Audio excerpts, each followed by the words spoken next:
So let's deal with the top 5 home buying myths that are keeping buyers from buying homes in 2024. Let's dive right into it. Home buying myth number 1 is that you're supposed to ask the seller to give you a repair credit for every repair on the home inspection report. Home inspections can be brutal. You're gonna do a report on any home you buy. If it's more than 3 or 4 years old, even if it's a brand new home, there's gonna be somewhere between 20 and 100 pages of items that are potential issues with the home. Now, when a seller goes to sell their home, they've been living in it. Everything's working just fine up until that point. And you come as a new buyer and you've got your parents or a friend chirping in your ear saying, hey, they gotta fix all this stuff. They should just give you credit for $30,000 to $50,000. Well, maybe in a downward market, maybe during a recession like we saw in 2007 through 2011, yeah, that's a possibility. But when you're in a hot market, sellers aren't going to fix things that are not perfect just so you can live in the home. So here's what I'm talking about. Of course, there's some real issues, like you don't want water damage in a home, right? You don't want pipes that aren't working. You don't want an air conditioner or a furnace that is absolutely not operating. But if you get the home inspection report back and it says air conditioner works absolutely fine, but it's reached the age of its end of its life age, or it could go out soon, that doesn't mean the seller is going to replace the entire HVAC system for you. What you want to do instead is request the seller give you a home warranty for 1 year. That way, if your air conditioning unit goes out in the first year, you simply call, make a service call. You probably pay about $80 to $95, and they'll come out and fix it or replace it for you. So don't get too crazy with your requests for repairs, unless of course you're buying a home that's $1.5 million, $2.5 million plus. Yeah, then we could get into some pricier requests for repair items. But typically what I see the max we get is typically between a $3,000 to $5,000 credit, and that's assuming there's not many other offers on the property. So if there's high demand, you're not going to be getting a huge credit. If there's low demand, that might be a good opportunity to negotiate with the seller. Okay, the second item that is a huge myth, and I think this one item holds buyers back from owning a home more than anything else, and that is this insane, illogical idea that the real estate market corrects every 10 years. Come on, you can't tell me you haven't heard that. I have been sitting down with home buyers, hundreds and hundreds of home buyers. I've consulted with probably over somewhere between 60 to 80,000 home buyers in the last 15 years. Every single one of them is sure that an imminent housing crash is coming. Why? Because the dude living in his mom's basement on TikTok told him so. Not true. Now, there are certain signs when a housing market crash comes, and there are certain things that you can predict. But for the most part, right now the housing market is very strong. So it doesn't just automatically cycle every 10 years. And even if there's a correction, it doesn't mean that it's going to be significant. So if you waited for a housing recession to buy a home, the only times you would have been able to get a good deal would be in 1990 and 1991 and also in 2008. So you would have had to skip about 35 years of home buying just to hope that you buy during that time. That leads us to another myth, which is you should wait until a housing market crashes to buy. Let me tell you something. People don't buy in a housing crash. That's why it's a housing crash, because there's no buyers out there. So all these people thinking, I'm gonna wait till the market goes down. No, you won't. You're gonna be insecure about your job.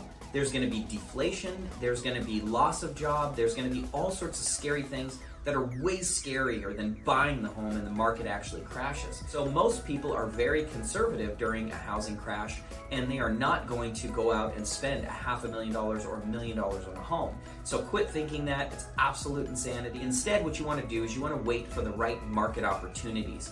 Typically after August each year, there is less pending sales, there's less buyers out there as we start to head into the holiday season. That can be a great time where you can buy a home for a little bit less than you could in June or July. Consult with your realtor to get some good advice on how to time the market, but don't think that you can predict a housing crash. I still, till this day, have not found a single person who has accurately predicted a housing crash. That's a little scary. Okay, so the fourth myth in buying a home is that you need at least 20% down to buy. Let me tell you how it works. If you're a veteran, you can buy a home with as little as $0 down. Most people know that. But if you're just your standard Joe Schmo and you're buying your first home, you can actually get a conventional loan with only 3% down. That's how I bought one of my first homes. Actually, you know what? I don't remember if it was FHA or conventional. I might have put 3.5% down. But nevertheless, you can get a home with 3% down. So if you're looking for a condo in the area, or maybe a starter townhome, and maybe it's going to be $600,000 or $700,000, that means you're going to be spending anywhere between $18,000 and $21,000 just for your down payment.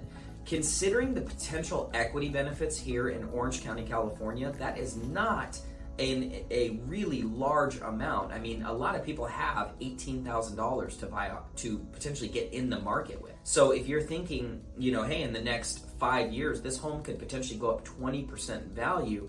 I'm spending $18,000 on a $600,000 home, and it has the ability to go up $120,000. To me, that sounds like a pretty safe investment. But you also have to just be careful, make sure you buy the right home and you don't overspend. So you can put as little as 3% down. The fifth home buying myth, and one that I think there could be made a good case for, I totally get where people are coming from on this, and that is, you know, it's cheaper to rent a home than it is to buy a home. Because if you look at the initial numbers, if you're looking to buy a $600,000 home, your mortgage payment right now with high interest rates could be somewhere around $4,500 to potentially $5,000 after it's all said and done. Maybe somewhere between $4,000 and $5,000 a month. If you're going to rent that same home, it's going to be around $3,000 a month, or maybe $3,200. So you could potentially save somewhere between $1,000 to $1,500 a month. That's what you're thinking. I'm saving $1,500 a month. Well, here's what rent is. Rent is your landlord's mortgage plus their profit. Right? They're not running a non-profit. They're making a profit on you as a renter. So maybe they bought a while ago and they know how inflation works. Prices on rentals go up every single year in Orange County. So you think you're saving up front, but actually you get stuck in this trap of renting. So it starts at $3,000. Next year it's $3,150. Year after that it's $3,300. And then sometimes it can have big jumps like it did in COVID, where it went up to $35,000, $37,000, $4,000. Now you're paying the same thing for rent. You're basically just paying off your landlord's mortgage plus their retirement and savings. So you should be getting those equity benefits. And that's one of the things you have to realize. When you're buying a home, it's a long-term play. A lot of people are discouraged from buying a home because they're like, I don't want to pay more when I can pay less in rent. Yeah, dude, it's a long-term play. If you're here for 5 to 7 years, you're going to make all that money back plus more if you buy right. So these are the 5 home buying myths. Again, I've helped out hundreds and hundreds of families buy homes here in Orange County, and I've seen a lot of things that get in between people and buying a home. Honestly, really simple. If you buy a home and you live there long enough in Orange County, California, you are going to make a lot of equity. It is plain and simple. You can wait out every recession if you just buy a home that is affordable to you. You have a good amount of money in your savings in case of any emergencies, and you wait out the market. It's people that they want the Bentley on a Honda budget. It just doesn't work out. You need to be humble. You need to buy something affordable in the beginning, build your way up, use the equity from that home, transfer it into your dream home, and then you can get the big and nice things. But you don't want to try to skip steps forward just because your ego's so big that you can't live humbly for a couple of years. So, hope this helps. These are the home buying myths. Thanks for watching. If you've had any other myths that you've heard about home buying, comment them below. Would love to see your guys' experience. Thanks for watching.